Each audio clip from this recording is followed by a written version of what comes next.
নমস্কার বন্ধুরা, ভূত বাংলা চ্যানেলের নতুন ভিডিওতে আপনাদের স্বাগত।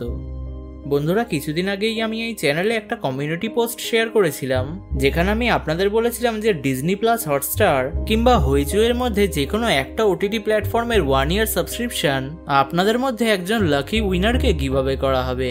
এবং আপনাদের মধ্যে প্রায় 71% অডিয়েন্স যেহেতু হইচই সাবস্ক্রিপশনের জন্য ভোট করেছেন, তাই আমি আজকের ভিডিওর যে কোনো একটা জায়গায় আপনাদের জানাবো যে এই হইচই গিভঅ্যাওয়েতে আপনারা কিভাবে পার্টিসিপেট করতে পারবেন।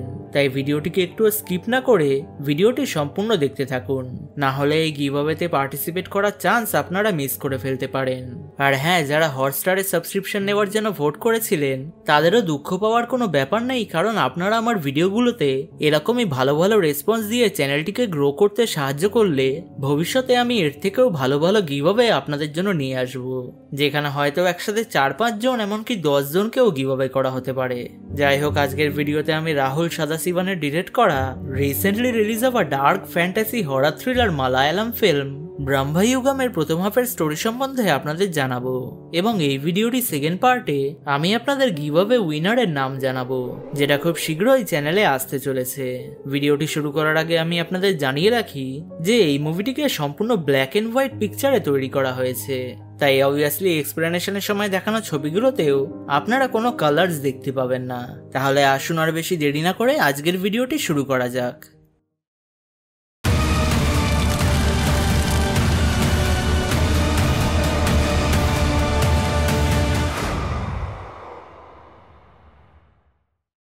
মুভির শুরুতে আমাদের কোরা ও থেবান নামের দুজন ব্যক্তিকে দেখানো হয়, যারা সাউথ মালাবারের একটি গভীর জঙ্গলের মধ্যে রাত কাটানোর জন্য কাঠকুটো দিয়ে আগুন জ্বালানোর চেষ্টা করছিল। মূলত থেবানই এখানে আগুন জ্বালানোর জন্য বেশি কাজ করছিল, এবং কোরা থেবানকে বারবার বলে যাচ্ছিল তাড়াতাড়ি আগুনটা জ্বালাতে। কিছুক্ষণ পর শেষমেশ থেবান আগুনটি জ্বালাতে সফল হয়, এবং এর সাথেই হঠাৎ কোরা জঙ্গলের ভেতর থেকে একটি পেঁচার ডাক শুনে অজানা কোনো কারণে খুবই সতর্ক হয়ে যায়। থেবান কোরাকে এরকম আজব ধরনের ব্যবহার করতে দেখে তাকে কি হয়েছে জিজ্ঞাসা করে, যার উত্তরে কোরা তাকে ভয়ে ভয়ে বলে যে এই জঙ্গলের ভেতরে কিছু একটা আছে, তাই সেটার থেকে বেঁচে থাকার জন্য আজ সারা রাত তাদের দুজনকে এই আগুনটি জ্বালিয়ে রাখতে হবে। এর কিছুক্ষণ পর মাঝরাতে হঠাৎ কোনো কারণে থেবানের ঘুম ভেঙে যেতে সে তার আশেপাশে কোথাও কোরাকে দেখতে পায় না, এবং এই সময় থেবানের কষ্ট করে জ্বালানো আগুনটিও নিভে গেছিল। জঙ্গলের মাঝে নিজেকে সম্পূর্ণ একা পেয়ে থেবান রাতের অন্ধকারেই কোরাকে চারিদিকে খুঁজতে শুরু করে, এবং কিছুটা দূরে যেতেই সে কোরাকে এই জঙ্গলের মাঝে একটা জায়গায় একদম স্ট্যাচুর মতো অবস্থায় দাঁড়িয়ে থাকতে খুঁজে পায়। এই সময় হঠাৎ কোরা ও থেবানের সামনে কোথাও থেকে খুবই সুন্দরী একজন নগ্নপ্রায় মায়াবী নারী এসে উপস্থিত হয়, যাকে দেখেই কোরা তার সৌন্দর্যে একদমই হিপনোটাইজড হয়ে গেছিল। কিন্তু থেবান এখানে সেই নারীটিকে দেখেই বুঝে যায় যে সেটা আসলে একটা ইয়াকশি, মানে এমন একটা প্রেতাত্মা যেটা মানুষদের নিজের সৌন্দর্যের দ্বারা সম্মোহিত করে তাদের নিজের শিকার বানায়। থেবান কোরার ওপর আসন্ন বিপদের বিষয় বুঝতে পেরে তাকে ডেকে ডেকে তার সম্মোহন ভাঙানোর চেষ্টা করে, কিন্তু ইয়াকশি একবার তার দিকে চোখ তুলে তাকাতেই সে ভয়ে কোরাকে ছেড়েই নিজের প্রাণ বাঁচিয়ে জঙ্গলের মধ্যে পালিয়ে যায়।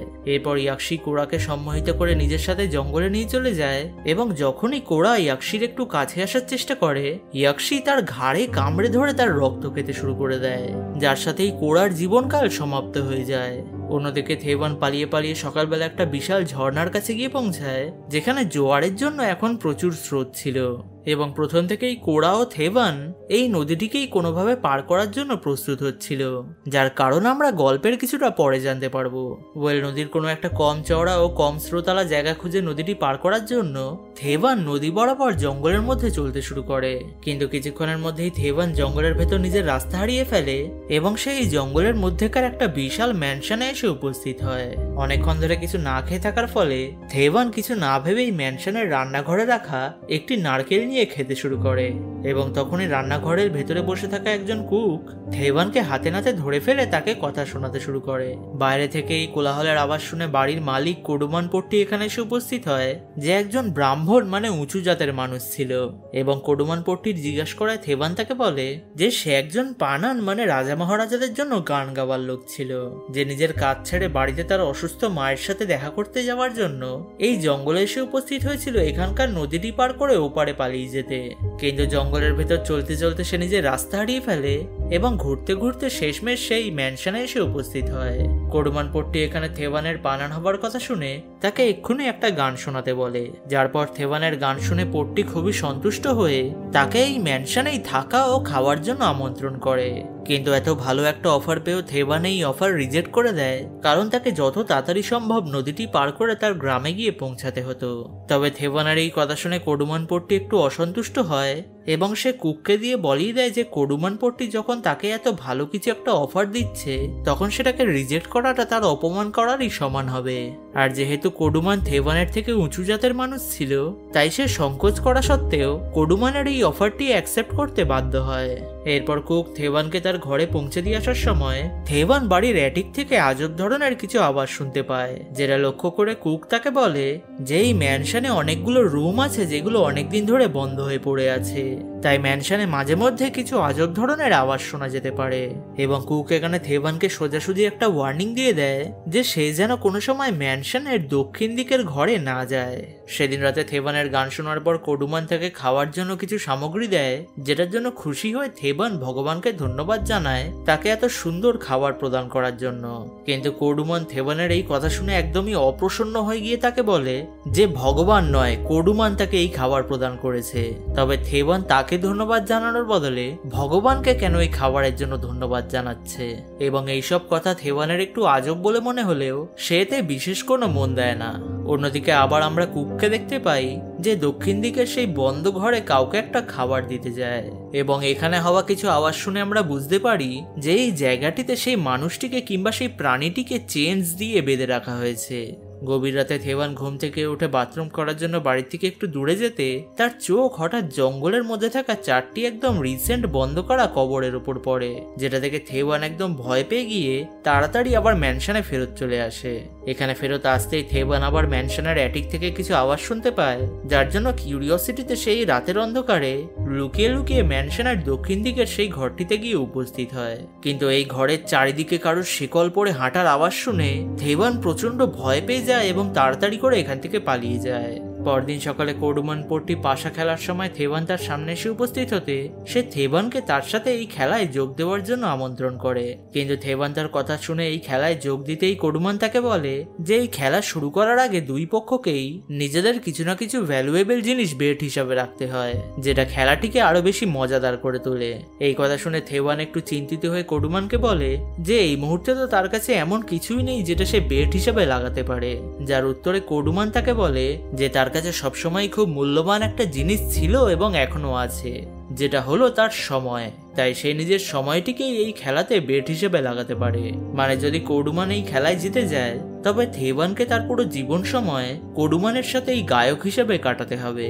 কিন্তু থেভান যদি এই গেমে কোডুমানকে হারিয়ে দিতে পারে তবে থেভান এক্ষুনি এই বাড়ি ও নিজের গায়ক হবার কাজ ছেড়ে তার গ্রামের উদ্দেশ্যে রওনা দিতে পারে। মানে এই খেলায় কোডুমানের তো কোনো লস ছিলই না, বরঞ্চ থেভানের ওপরে এই খেলা বেশি ভারী পড়তো। থেভান এই সময়কার সিচুয়েশন বুঝতে পেরে কোডুমানকে এই খেলার জন্য না বলে দেয়, কারণ অবভিয়াসলি সে সারা জীবন এই ম্যানশনে কাটাতে চায় না। কিন্তু কোডুমান যখন তার উত্তর মেনে নিয়ে তার থেকে পাশাগুলো ফেরত চায় তখন এই কোডুমান নিজের হাত থেভানের হাতের কাছ থেকে সরিয়ে নিতে পাশাগুলো সোজা থেভানের হাত থেকে বোর্ডের ওপর পড়ে তার চাল চলে যায়। মানে থেভানের না চাওয়া সত্ত্বেও কোডুমানের চালাকির কারণে সে এই খেলা শুরু করে দিয়েছিল, এবং এখন কোডুমানও এই খেলা বন্ধ হতে দেওয়ার জন্য রাজি ছিল না। খেলতে খেলতে সবার শেষে গিয়ে কোডুমানের জেতার জন্য আর 12 ঘর এগোনো বাকি থাকে, এবং এবার তার দানে পড়ে একটা 6 আর একটা 1। কিন্তু এখানেই হঠাৎ কোডুমান নিজের টেলিকিনেসিস পাওয়ারসের দ্বারা থেভানের চোখের সামনেই এক পড়া পাশাটিকে উল্টে 6 করে দেয়, যার ফলে টোটাল 12 দানের চাল পেয়ে গিয়ে কোডুমান এই খেলায় বিজয়ী হয়। এবং থেভান নিজের চোখের সামনে এই ব্যাপারটি ঘটতে দেখেও এটাকে কোনো কোইন্সিডেন্স বলেই মনে করে নেয়, এবং অবভিয়াসলি সে যাতে কোডুমানের থেকে ছোট হওয়ায় সে তার বিরুদ্ধে কিছু বলার ক্ষমতাও রাখতো না। খেলা শেষে থেভান ম্যানশনের রান্নাঘরে গিয়ে উপস্থিত হতে কুক এখানে থেভানকে কোডুমানের বিষয়ে কিছু উল্টোপাল্টা কথা বলে, যেমন কোডুমান একটা বহুরূপী এবং সে একসময় গিয়ে কিভাবে থেভানকে ঠকাবে। কিন্তু থেভান এখানে কুকের কথা মেনে নেবার জন্য একটু রাজি ছিল না, কারণ কারণ তার মতে কোডুমান খুব দয়ালু ও ভালো স্বভাবের একজন মানুষ ছিল। কিন্তু এই কথাগুলো অবভিয়াসলি থেভান বলছিল কারণ কোডুমান তার থেকে বড় জাতের অর্থাৎ একজন ব্রাহ্মণ ছিল বলে। সেদিন রাতে খাবার সময় হঠাৎ কোডুমান থেভানকে জিজ্ঞাসা করে যে আজ রান্নাঘরে কুক থেভানকে কোডুমানের বিষয়ে কি বলেছে, যেটা শুনে থেভান একদম চমকে গিয়ে কোডুমানকে মিথ্যে কথা বলে দেয় যে তাদের দুজনের মধ্যে তো এই বিষয় নিয়ে কোনো কথাই হয়নি। থেভানের এই উত্তর শুনে কোডুমান তাকে এই ম্যানশনের আগের চাকরের কাহিনী শোনাতে শুরু করে, যেখানে সে বলে যে কিভাবে কুকের বলা উল্টোপাল্টা কথা শুনতে শুনতে চাকরটি একসময় নিজের মানসিক সন্তুলন হারিয়ে ফেলেছিল এবং শেষমেশ তাকে শান্ত করার জন্য কোডুমান তাকে হত্যা করে জঙ্গলের মধ্যেকার সেই কবরে পুঁতে দিয়ে এসেছিল। এই সময় হঠাৎ কুক এই ঘরে এসে থেভানের সামনে কোডুমানের বিরুদ্ধে কিছু কথা বলতে কোডুমান প্রচন্ড রেগে গিয়ে নিজের টেলিকিনেসিস পাওয়ার্সের দ্বারা কুককে নিজের কাছে টেনে এনে তার গলা টিপে ধরে এবং এর দরুনই কোডুমানের পাওয়ার্সের জন্য এই পুরো ম্যানশনটি ভূমিকম্প আসার মতো কাঁপছিল। কিছুক্ষণ পরে কুককে তার শিক্ষা দিয়ে কোডুমান তাকে ছেড়েই থেভানকে গান শুরু করতে বলে এবং থেভান এবার নিজের চোখের সামনে এইসব ঘটনা ঘটতে দেখে বুঝতেই পেরে গেছিল যে কোডুমান কোনো সাধারণ মানুষ নয়। এইসব কিছুর পর থেভান তাড়াতাড়ি রান্নাঘরে গিয়ে ক্লান্ত কুকের থেকে সত্যি সত্যি সবকিছু জানতে চায় এবং কুক তাকে কোডুমানের এই ম্যানশনের কাহিনী জানানোর জন্য কোডুমানের পূর্বপুরুষ একজন মহান জাদুঘর চুডুলান পট্টির বিষয়ে শোনাতে শুরু করে। আসলে অনেক বছর আগে চুডুলান পট্টি অথর্ব বেদের দ্বারা পুজো করে বরাহদেবীকে প্রসন্ন করতে বরাহদেবী খুশি হয়ে তাকে একটি ম্যাজিক্যাল বক্স প্রদান করেছিল, যার ভেতরে এমন একটি গবলিন ছিল যে মানুষের সব ইচ্ছা পূরণ করতে পারত। তবে চুডুলান পট্টি নিজের ব্রাহ্মণ হওয়ার অহংকারকে বজায় রাখার জন্য এই গবলিনকে নিজের দাস বানিয়ে নেয় এবং অ্যাটিকেট সেই রুমে চেইনস দিয়ে বেঁধে রেখে তার উপর অত্যাচার করতে থাকে। কিন্তু একদিন এই গবলিন সুযোগ বুঝে নেশাগ্রস্ত চুডুলান পট্টির কাছে এসে বলে যে সে যদি গবলিনের মুখের ভেতর দেখে তাহলে সে নরক দেখতে পাবে এবং এই কথা শুনে নেশাগ্রস্ত পট্টি গবলিনের মুখের ভেতর দেখতেই গবলিন তার আত্মা খেয়ে নিয়ে তার হত্যা করে নিজের বাঁধন থেকে মুক্তি পেয়ে যায়। এরপর ছাড়া পেয়ে যাওয়া এই গবলিন নিজের ক্ষমতার দ্বারা এক এক করে পট্টি বংশের সবাইকে হত্যা করে ফেলে এবং সবার শেষে কোডুমান পট্টি এই গবলিনকে হারানোর জন্য এই ম্যানশনে এসে উপস্থিত হয়। তবে এরপর তাদের দুজনের মধ্যে এই লড়াইয়ে কে জিতেছিল সেটা কুক থেভানকে বলে না, মানে বোঝাই তো যাচ্ছিল যে পট্টি এখনো বেঁচে আছে, মানে অবশ্যই সেই এই লড়াইতে জিতেছিল এবং গবলিনকে সেই অ্যাটিক রুমের ভেতর চেইনস দিয়ে বেঁধে রেখেছিল। এই সব কিছু শোনার পর সেদিন মধ্যরাতে থেভান হঠাৎ সেই প্রথমে দেখা ইয়াকশিকে এই ম্যানশনের ভেতর আসতে দেখে, যেটা দেখে সে একটু অবাকই হয়ে যায় এবং এই ইয়াকশির পিছু করতে করতে থেভান কোডুমানের পুজোর ঘরে এসে উপস্থিত হয়, যেখানে সে লুকিয়ে লুকিয়ে দেখে যে কোডুমান ও সেই ইয়াকশিটি একে অপরের সাথে ইন্টিমেট হচ্ছিল। তবে ইয়াকশি একটা খারাপ প্রেতাত্মা হওয়া সত্ত্বেও সে কেন কোডুমানের কোনো ক্ষতি করছিল না সেটা থেভানের বোঝার আয়ত্তে আসে না। এইসবের জন্য ভয় পেয়ে পরদিন সকালে থেভান কুকের সাথে এই ম্যানশন থেকে লুকিয়ে লুকিয়ে পালিয়ে যাওয়ার প্ল্যান করে, কিন্তু কুক তার বলা সব কথা ইগনোর করে নিজের কাজেই ব্যস্ত হয়ে থাকে।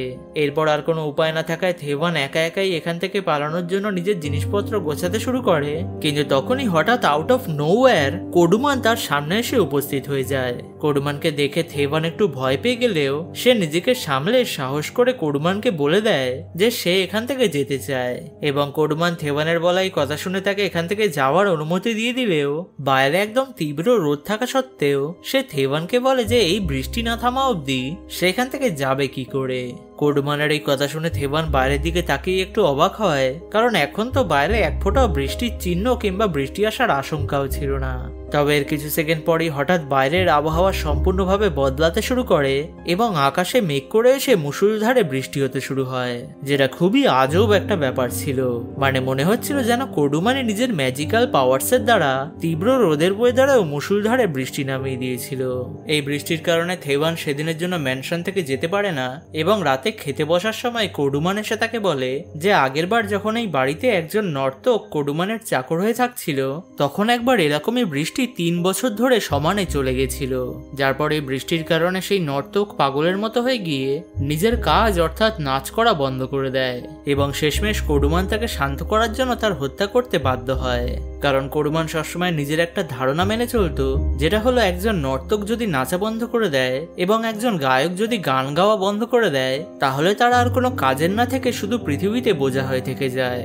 সেদিন রাতে থেভান খুবই ভয়ানক একটা স্বপ্ন দেখে, যেখানে চেঞ্জ দিয়ে বাঁধা সেই গবলিন থেভানের ঘরের ভেতরে এসে তার উপর অ্যাটাক করে দেয়। এবং ঘুম ভাঙার পরেই ম্যানশনের বাইরে গিয়ে থেভান দেখে যে কুক এই মুষলধারে হওয়া বৃষ্টির মধ্যেও ম্যানশনের বাইরে কারোর জন্য একটা কবর খুঁড়ছিল, যেটা দেখা মাত্রই থেভান বুঝে যায় যে এবার কোডুমান তার আগের সমস্ত চাকরদের মতোই থেভানকেও মেরে ফেলার সিদ্ধান্ত নিয়ে ফেলেছে। এই দেখে প্রাণ ভয়ে থেভান বৃষ্টির মধ্যেই তার কোনো জিনিসপত্র না নিয়ে ম্যানশন থেকে পালিয়ে যাওয়ার চেষ্টা করে, কিন্তু ম্যানশনে ঢোকার গেট পর্যন্ত এসে পৌঁছাতেই হঠাৎ তার পেটে প্রচন্ড ব্যথা হয়ে সে রক্ত বমি করতে শুরু করে। মানে সে এই ম্যানশন থেকে যত দূরে যাওয়ার চেষ্টা করছিল তার শরীর আরো বেশি খারাপ হয়ে যাচ্ছিল। শেষমেশ থেভান একদম দুর্বল হয়ে আর কোনো রাস্তা না পেয়ে আবার এই ম্যানশনেই ফিরে আসে, যেখানে কোডুমান তার জন্য অপেক্ষা করছিল। থেভানের এই অবস্থা দেখে কোডুমান তাকে বলে যে সে যদি কোডুমানের থেকে এই জায়গা থেকে যাওয়ার অনুমতি চাইতো তবে কোডুমান তাকে অনুমতি দিয়ে দিত এই জায়গার থেকে একদম সুরক্ষিতভাবে বাইরে চলে যাওয়ার। কিন্তু থেভান তার এই কথা শুনে যখনই তার কাছ থেকে এখান থেকে চলে যাওয়ার অনুমতি চায়, শয়তান কোডুমান তার খিল্লি করে তার এই আবেদন রিজেক্ট করে দেয়। মানে থেভান ও কুক দুজনেই এখন কোডুমানের বানিয়ে রাখা এই ম্যাজিক্যাল রেলমের ভেতর ফেসে গেছিল, যেখান থেকে বেরোনোর একমাত্র রাস্তা হলো মৃত্যু। তো বন্ধুরা, এই ছিল ব্রহ্মায়ুগাম মুভির প্রথম হাফের সম্পূর্ণ স্টোরি। এবং এবার আমি হইচই সাবস্ক্রিপশন গিভঅ্যাওয়েতে আপনারা কিভাবে পার্টিসিপেট করতে পারবেন সেটা জানাবো। গিভঅ্যাওয়েতে জয়েন করার প্রথম রুল হলো আপনাদের এই ভূত বাংলা চ্যানেলটিকে সাবস্ক্রাইব করে রাখতে হবে।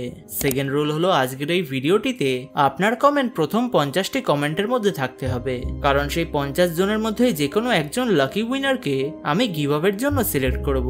কিন্তু এখানেই আসছে পার্টিসিপেশনের থার্ড রুল, যেখানে আপনাদের আমার নতুন হোয়াটসঅ্যাপ কমিউনিটি ভূত বাংলায় জয়েন করে সেখানকার গিভঅ্যাওয়ে পার্টিসিপেশন গ্রুপে লিখতে হবে গিভঅ্যাওয়ে / আপনার ফেভারিট হরর মুভির নাম। মানে প্রথমে আমার চ্যানেলটিকে সাবস্ক্রাইব করুন, তারপর এই ভিডিওটিতে প্রথম 50 জনের মধ্যে কমেন্ট করুন, তারপর ডেসক্রিপশন ও টপ কমেন্টে দেওয়া লিঙ্কে ক্লিক করে আমার হোয়াটসঅ্যাপ কমিউনিটিতে জয়েন হয়ে সেখানকার গিভঅ্যাওয়ে পার্টিসিপেশন গ্রুপে লিখুন গিভঅ্যাওয়ে / আপনার যে কোনো একটা ফেভারিট হরর মুভির নাম। আর এই তিনটে স্টেপ গিভঅ্যাওয়েতে জয়েন করার জন্য একদম মাস্ট, কারণ এই তিনটের মধ্যে যে কোনো একটাকেও আপনারা স্কিপ করে গেলে আপনারা গিভঅ্যাওয়ে পার্টিসিপেশন থেকে বঞ্চিত হয়ে যাবেন। গিভঅ্যাওয়ে উইনারের নাম আমি চ্যানেলের নেক্সট ভিডিও মানে ব্রহ্মায়ুগাম এক্সপ্লেনেশন পার্ট 2তে ও হোয়াটসঅ্যাপ কমিউনিটির গিভঅ্যাওয়ে রেজাল্টস গ্রুপে অ্যানাউন্স করে উইনারের সাথে ডিরেক্টলি হোয়াটসঅ্যাপে কন্ট্যাক্ট করে নেব। তাহলে আশা করি গিভঅ্যাওয়েতে কিভাবে পার্টিসিপেট করবেন সেটা আপনাদের কাছে ক্লিয়ার হয়ে গেছে। আর এর টাইম লিমিট হলো ব্রহ্মায়ুগাম এক্সপ্লেনেশন পার্ট 2 চ্যানেলে আসার আগের দিন পর্যন্ত। তাহলে আজকের মতো এটুকুই, দেখা হবে ব্রহ্মায়ুগাম এক্সপ্লেনেশন পার্ট 2 এর সাথে। সবাই ভালো থাকবেন, ধন্যবাদ।